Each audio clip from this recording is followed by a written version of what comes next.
Hey guys, Taylor here from Simply Betta. I love betta fish or betta fish. I had an entire room in my house dedicated to my fish, dedicated to my breeding projects. They're my main hobby. I'm obsessed. I love them. I've worked a lot on breeding projects, and I'm here to talk to you today about how I select breeder fish, how I choose my breeding pairs of betta fish, how I look at them analytically and scrutinize them and try to decide what pairs I'm going to continue with in my projects, and selectively breed towards the traits that I want, traits that I find desirable. I made a video about this last year where I talked about my decision-making process when it came to a spawn of black dragon half-moon placats, so short-finned bettas.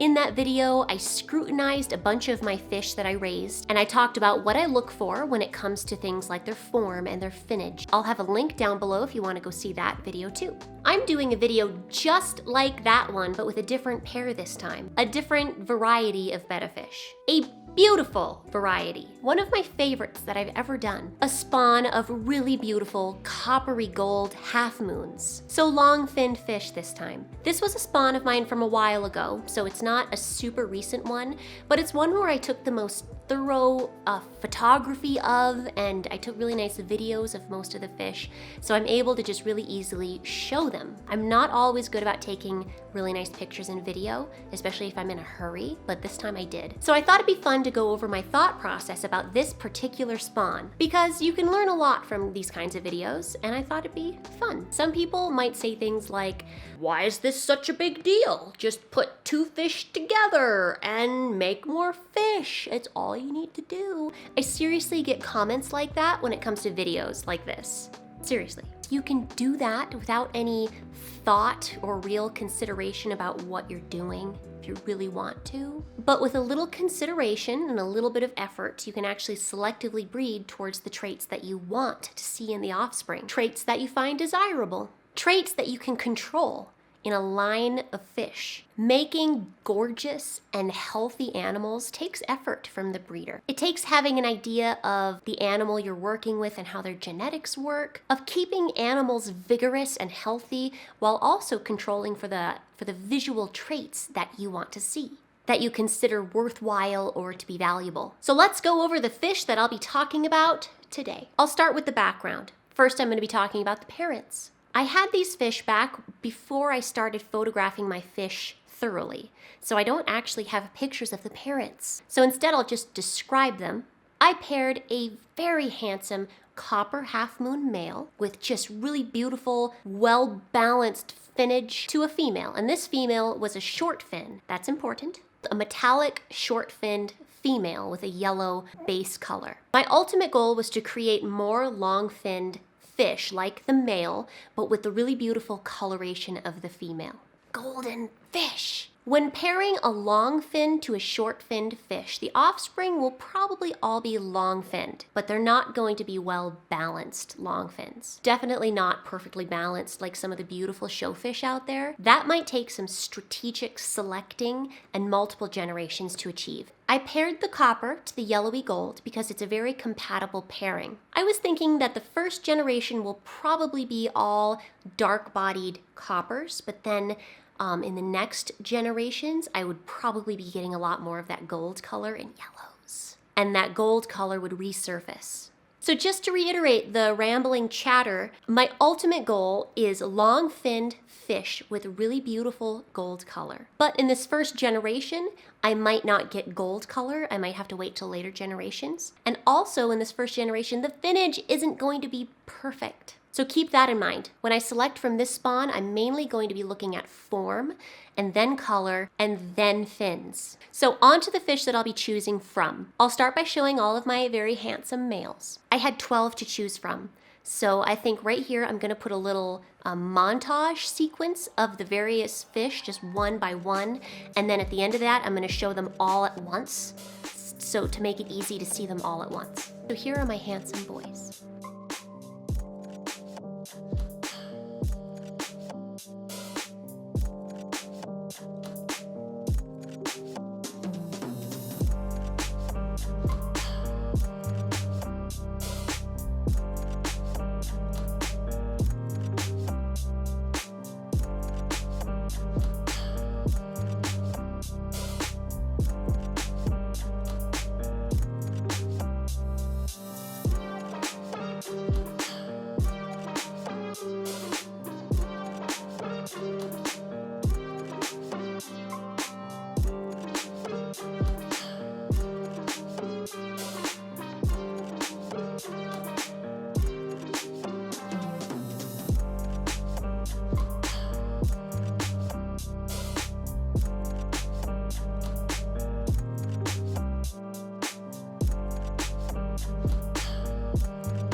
Before we really get into talking about traits, the most important thing to select for is healthy and vigorous animals. So healthy fish. Any betta that doesn't flare at other bettas and it doesn't have that strong and healthy and aggressive temperament, that is the personality of a betta fish. That's part of who they are. I won't choose.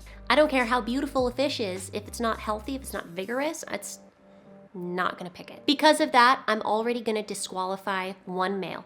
Male 12. Male 12 for me won't flare. He won't really acknowledge other fish. He's not really interested. He's out. Male 12 won't be getting a girlfriend.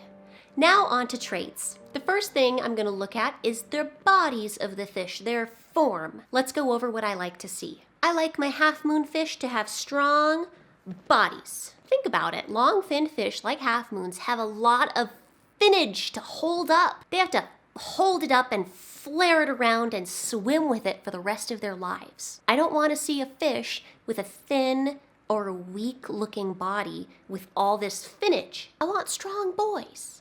Look at these two drawings that I'm quite proud of, thank you. It's easy to tell which one of these fish has a strong body and which is the scrawny fish. I'm not saying the skinny male isn't like a lovely pet, but I wouldn't have him in a breeding line for long-finned fish. These were two fish of mine from the same spawn. The fish on the left has lovely color, but he was the smallest male from the spawn with the least developed body. Pretty cute though. Now look at this beautiful white male half-moon who's like super buff compared to this random internet search fish. The difference between the bodies is remarkable. Out of my remaining fish that I'm selecting from, the one with the thinnest looking body is totally male 10. He gets a strike, but everyone else looks pretty good to me. Next, I look at the top line, which is the curve of the entire back of the fish and that nice little curve it makes. I want to see a nice, smooth top line. Ideally, it will have a nice curve to it. It won't have any bumps or little breaks or kinks. Won't be too shallow, won't be too deep. Like, this looks really nice. It's an aesthetic choice. It's pleasing, it looks strong. I don't like a shallow, flat curve, kind of like this one. I don't want to see bumps or hunchbacks like this one. When I look at my males, the one that stood out to me with the worst top line was male 7. That's a strike for him. It's shallow and not very dramatic, and it has a really subtle hunchback going on. The best ones, I'm gonna give a check mark. I like male 2, 9, and 11. I feel like they just have the best top line. The rest are like a medium good, like not perfect, but I could work with it to improve it. Now that I've kind of gone over form, I'm gonna talk about color.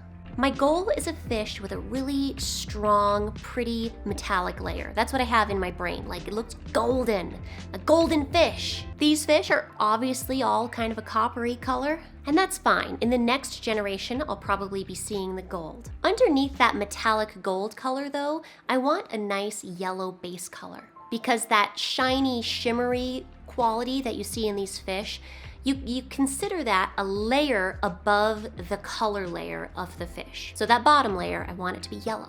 I'm gonna look at these fish and weed out the fish that have red color to them, because I don't want a fish with that red wash to it. I want a fish that's pure yellow, so they feel fancy. Because color is so important to me, I'm giving a strike to the fish with red. I don't want red in my pure yellow gold fish.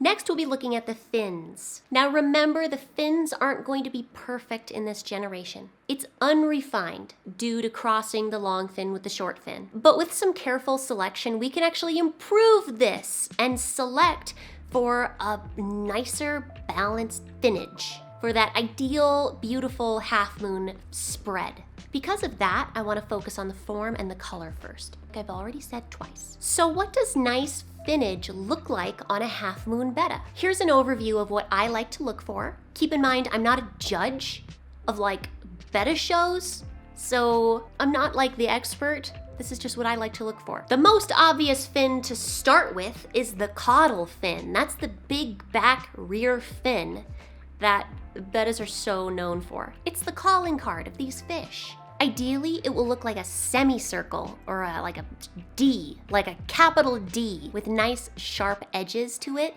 like this. versus more rounded edges like this. The rays of the fish, which are the rigid parts of the fin that give it structure, they should be strong and straight, not thin, not broken, not really weak looking. I like the rays to look really strong because I think long-finned fish should have extra strong rays to help support their huge fins. I think that's good breeding. When it comes to the branching, to the ray branching, which is how half-moon fish get their really nice spread, I personally prefer 8-ray branching. That's when the ray kind of splits here and here and it ends up becoming 8 rays. And it has 8 branches at the end of it. Sometimes fish will branch another time or even another time, and then we're getting into rose tails and like feather tails, which I'm not really a fan of. The dorsal fin up here will ideally look kind of like this, whatever shape you call this. And the webbing between the rays would be nice and smooth in a perfect world. Then I want the anal fin to be in proportion to the caudal fin and not be too long or too dragging. Think of it as if it's completing the circle that the caudal fin and the dorsal fin are making, like this. See how it makes kind of an ovally circle? If the anal fin's too long and it drags down too much like this, that nice circle proportion is lost. And the fish isn't quite nicely as balanced. See how nicely balanced this fish looks when I put this oval shape right here? That's a really nice balance, and this is what I like the best. I could look at a fish like this all day, just all day long.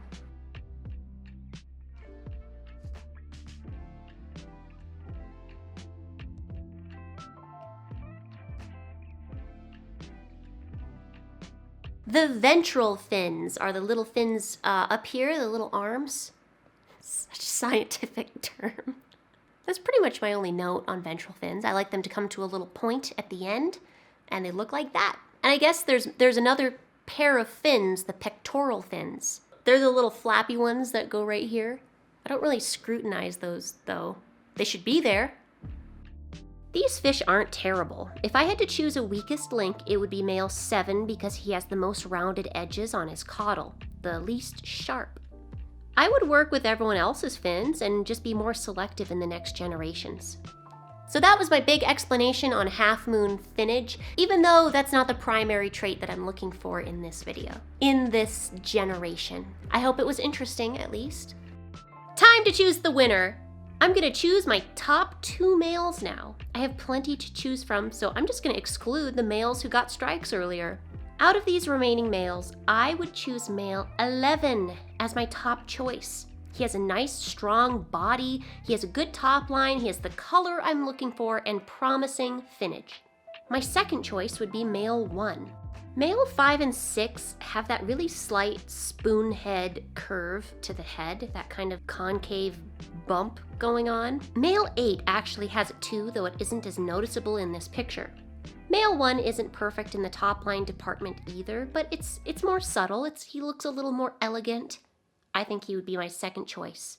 We went over my handsome boys, now let's go over my lovely females. Pretty much everything we've gone over with the males also applies to the females, except for some obvious differences. First, I'm gonna show the females that we'll be selecting from. There's 7 of them, and then at the end there'll be a compilation image again.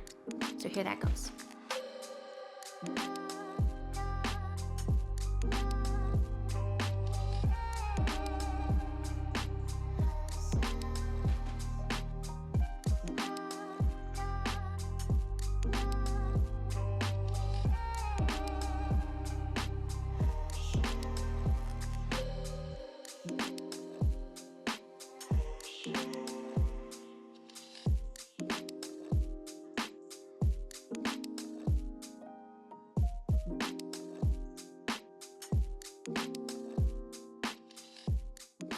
First, we'll talk about form. Just like the males, I like to look at the body first. I want to choose females with a nice, smooth top line, ideally no hunchback, no bumps, or flatness, or weird-looking heads. Also, when it comes to the body shape, females can have a tendency to look like ovals, like kind of be these chunky oval shapes. They do. They really have the tendency to be just ovals. And I like my females to have a little bit more of a streamlined shape, kind of like a little teardrop, because I think it looks nice. Females number 6 and 7 have the worst top lines, in my opinion, the most shallow. So they get a strike. Number 2 is the smallest and also has a really slight bump on the top of her head, so she gets a strike too. 4 is looking pretty chunky and oval, but I like her color a lot, so much. So maybe a yellow warning strike. Now we'll talk about color. Just like with the males, I'm going to avoid fish with red wash to them. Since I don't want offspring with red splotches or red color, I just want yellow fish. The yellow undercolor, I mean. Females 1, 6, and 7 get strikes since they have some red on them. It almost looks like female 3 has red wash too, but that's just a metallic sheen. I checked. Now, when we look at the finnage of female halfmoons, they're definitely a lot smaller and compact than males, but we can still look at some of the same rules. I'd like to see a balanced anal fin that's balanced with the caudal fin. I'd like to see strong rays that show that maybe 8-ray branching. And ideally, it would make a nice sharp edge when they're flaring of the caudal fin right here. If I had to choose the best fins, it'd be female 3 and 5 because of the really balanced anal fin, but I'm not looking very hard at finnage in this generation, mostly just form and color. Who would I choose to be the best female? Female 3, 4, and 5 are the best ones here for what I want to achieve. The female who I'd consider to be the best from this selection would be number 3. She's a beauty. Nice strong body, she has a bright color, pretty balanced fins, and okay top line. My second choice would be number 4. Yeah, that's right. Her body shape isn't as good as 5, but that color, it's perfect. I want her color. Her top line looks fine, but just look at her color. I know this is gonna be controversial. So here are my 2 males and females. And I'd pair them like this. I'd do male 1 to female 3. I feel like her really strong body would complement his kind of smaller body, and hopefully the offspring would be a happy medium. I feel like male 11 and female 4 would produce some really nicely colored offspring with hopefully nice strong bodies like the male. That was how I select my breeder fish, at least for this spawn. What traits I look for in my general thought processes. Now, I'm just one person. Like, there are so many other breeders and enthusiasts out there who might have done something different than me, or chosen different fish for different reasons, or gone about things in a different way. So do you agree with my decision, or do you feel like you would have done something a little bit differently? Would you have made a different choice? What would you have done? Drop a comment down below and let me know. This is all fairly subjective, and I like to talk with people about it. It's fun. If you like this more educational content, please hit that subscribe button down below and the notification bell and like this video and leave a comment. I'm asking you to do so much, but you'd really make me happy. But you get to see all the cool stuff I have coming up. Thanks for watching, guys. Have a great day and I'll see you next time.